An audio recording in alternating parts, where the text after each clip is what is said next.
tayong bagong video o bagong lulutuin at ating menu for today ay ang beef caldereta. At ang ating mga ingredients, syempre kailangan natin ng karne or beef.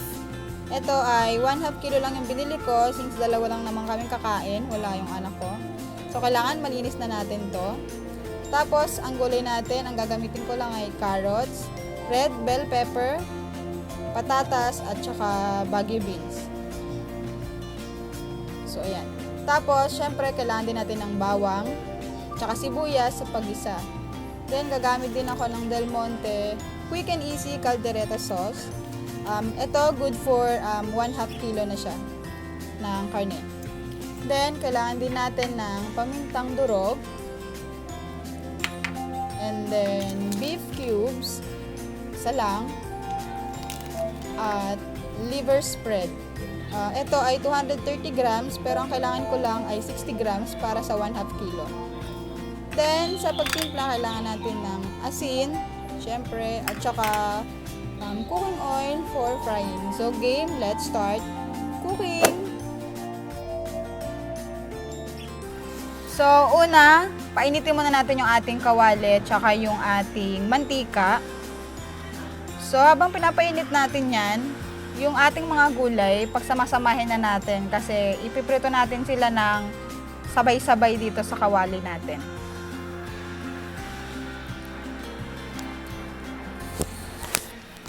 So, ayan yung ating mga gulay, no? Habang pinapainit pa natin yung kawali natin, at least naka-ready na yung ating mga gulay. So, ayan, mainit na yung ating kawali. Then, ilagay na natin yung ating mga gulay. Ayan. So, iprito lang natin to lahat. Or parang ginigisa na rin natin siya. For at least 1 to 2 minutes lang natin siya igigisa or ipiprito. Tapos, kapag naiprito na natin, set aside na natin siya.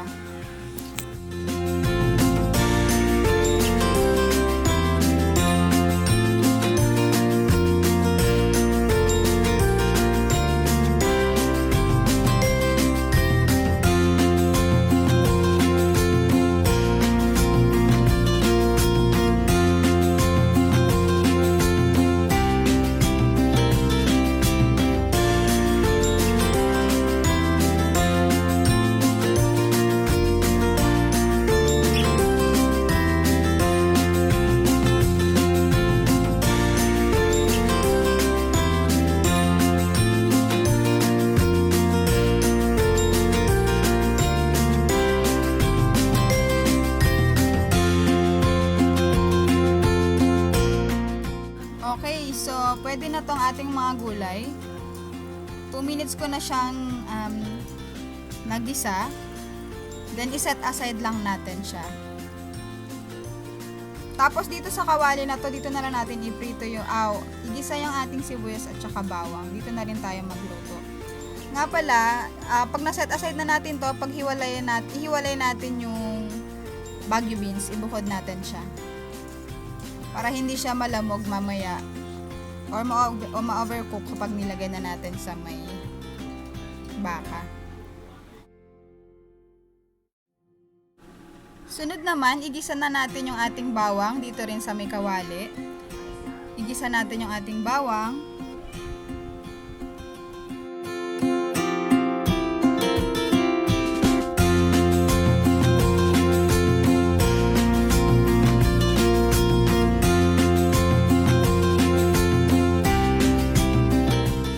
Then, isunod na natin ang ating sibuyas. Igisa na rin natin siya. So, ayan. Igisa lang natin hanggang sa maluto yung ating sibuyas at saka bawang.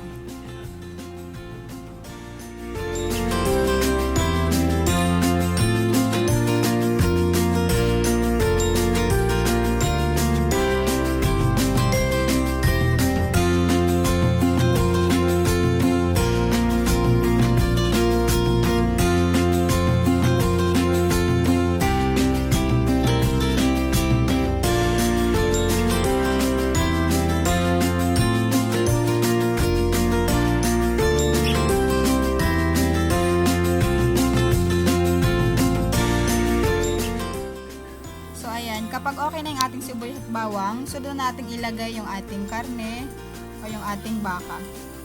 O, diba? Ang konti lang ng binili kong baka kasi bukod sa dalawa lang kaming kakain, eh grabe ang mahal niya talaga. 349 yung isang kilo niya sa may supermarket. So ayun, kalahati lang binili ko. Wala pa nga atang kalahati ito. So ayun na. Gisa-gisa lang natin to. Siyempre takpan natin.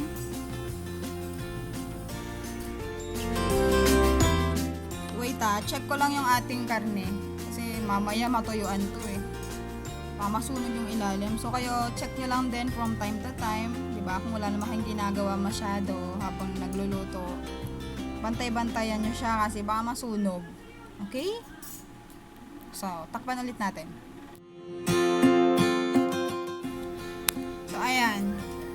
So, ayan, diba, natuyo na siya.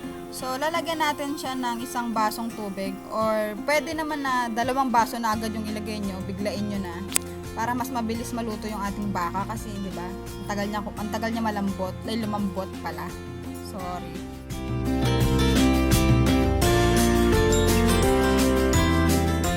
And so, pagkatapos ng 30 minutes, ayan, meron pa naman siyang sabaw. So, dito pala, nilagay ko na yung gulay na patatas, carrots, at saka yung red bell pepper. Kasi gusto ko yung gulay or yung patatas, malambot talaga siya. Yung parang style mashed potato, ganun. Pero kasi, syempre, diba, hindi naman lahat gusto yun. So, pag kayo maglalagay kayo ng gulay, ayaw nyo ng malambot siya, isabay nyo siya sa paglagay ng caldereta sauce. So, ayun. Tapos, magdagdag ulit tayo ng isang basong tubig. Diba? Para mas mabilis siya lumambot. Tapos, lagyan din natin ng konting paminta. Tapos, tatakpan ulit natin at hayaan natin na kumulo.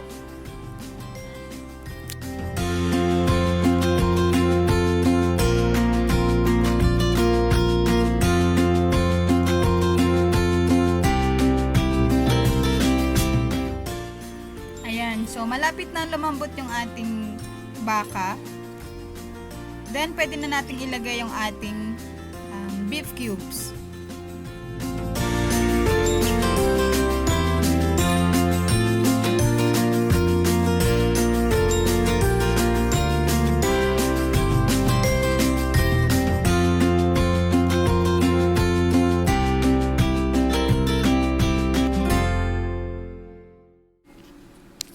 Yan. So, tapos, isunod na rin natin yung ating Del Monte Quick and Easy Caldereta Sauce. Yan. So, sinabi ko na, diba? Sinabi ko na nga, na good for 1/2 kilo siya. So, ayan, 80 grams. Ibuhos lang natin lahat yan. Tapos, mix natin ng konti, takpan, at hayaan lang natin siyang kumulo.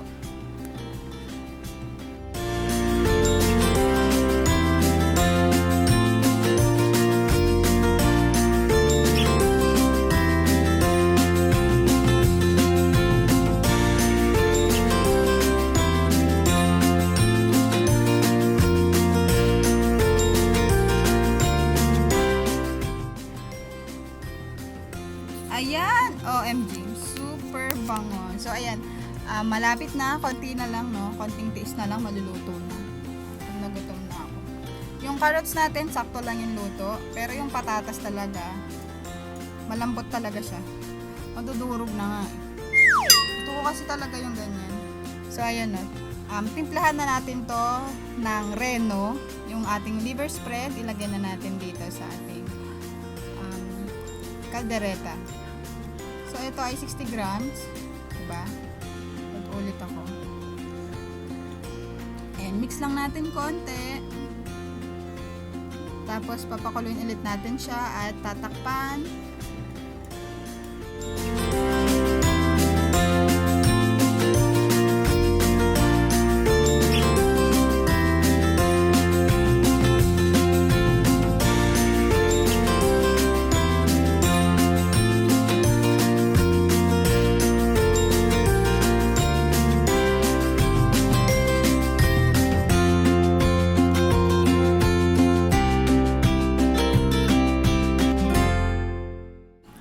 bago natin takpan, no, timplahan na muna natin ng asin at saka ng konting paminta.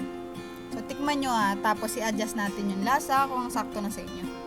So, konting asin lang, girl. Okay? Paminta, more paminta. Mas masarap.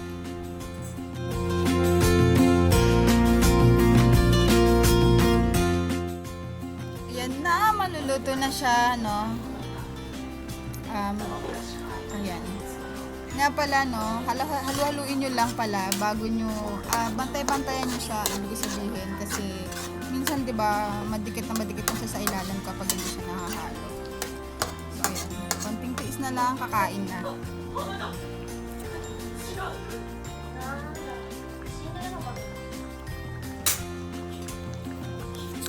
Ayan, luto na.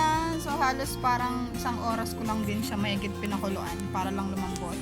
So, okay, yung ating Baguio beans kanina, ilagay natin siya dito. So, patayin muna natin yung apoy.